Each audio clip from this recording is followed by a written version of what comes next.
Hello friends. Now let us take up the concept number 5.12, return statement.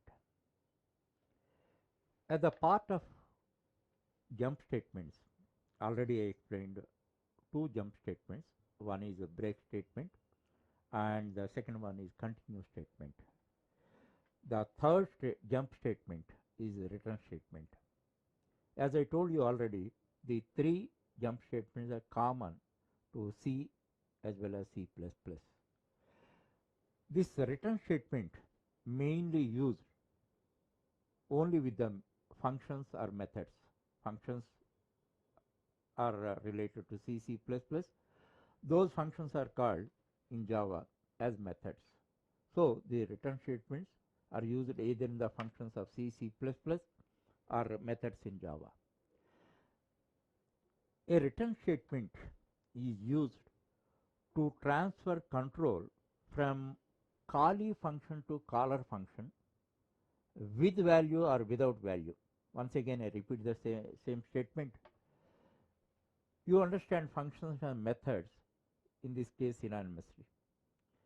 Return statements are used to transfer the control from callee function to caller function with value or without value. In order to understand this statement, I have to give some code. With a reference to this code only, you can understand it better. Okay, here you see, here three functions are there. One is main. Main also you treat it as at par with other functions only or other methods. See, main method is having some speciality. Many times I explained to you. It is like a manager. Manager and other employees in an office are same, but manager is the head of the office. He is also an employee. He is having specific duties. Like that, in this context, you treat main also at par with other functions. Here, main. This is draw line function. This is calculate sum function. Three functions I am giving, and once again I am telling you, don't confuse with functions and methods. For understanding this concept, you take them as synonymously. Okay, now what way? This is the caller method because it is calling other methods. Draw line method it called. Now this is calling a method.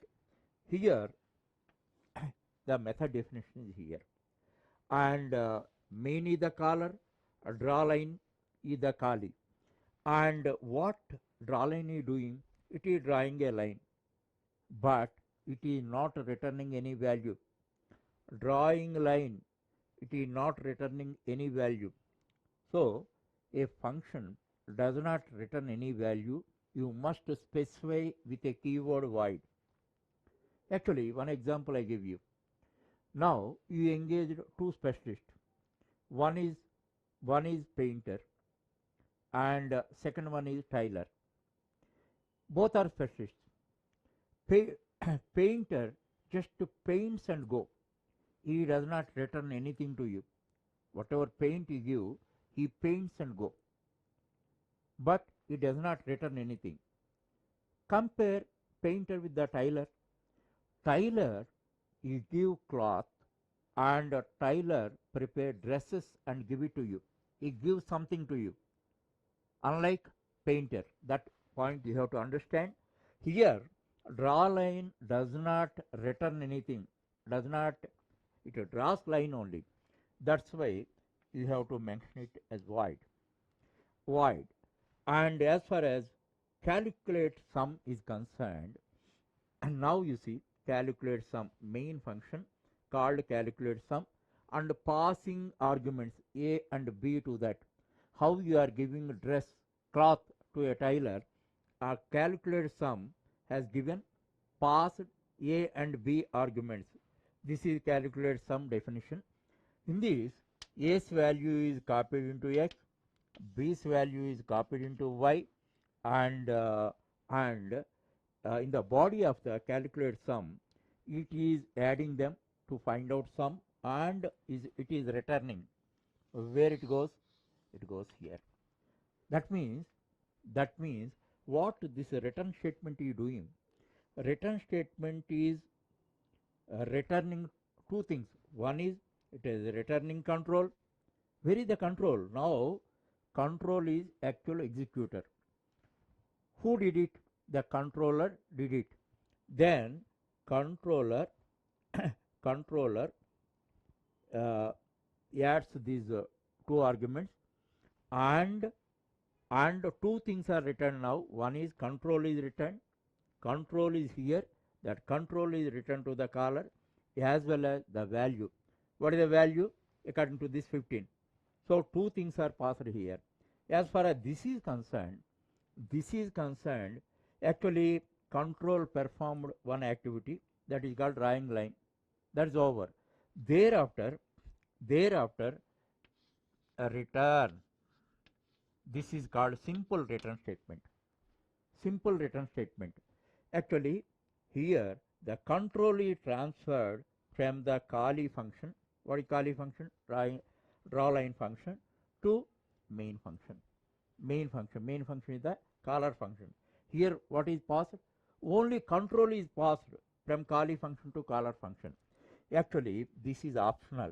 If you don't write this also, the purpose of the closing brace is that. The purpose of the closing brace is exactly the same as simple return type. That means the control is here. The purpose is over. Control's job is over. Then this one this one transfers the control to here to the main. That is the purpose. So here you have to understand one thing. Methods can be classified into two groups. Methods which return value, which do not return value. Whatever methods which do not return any value to the caller, those should be specified with the void type. Void is a keyword and data type and void type. In other cases, it should be declared with a specific type. Whatever type of value method is returning, the type we have to specify. In this case, A and B's types are int. Obviously, what type of value it returns? It returns integer type value. That's why we are mentioning int here. So int value is passed from here, and control also is passed from this Kali function to caller function. This you must understand, the very important fact. And one more very important thing is, every function, if function returns a value, it can return only maximum one value. Here no value, here maximum one value. That means you must understand, either function or a method cannot transfer more than one value. Then you may get a doubt, can we write more than one return statement in a program, in a function? Actually it may be done. You may write more than one return statement, but out of many return statement, only one return statement returns a value. Then what is wrong in that? Suppose already I explained else if statement. Else if statement, you are writing the code relating to a grade, examination grade of the students.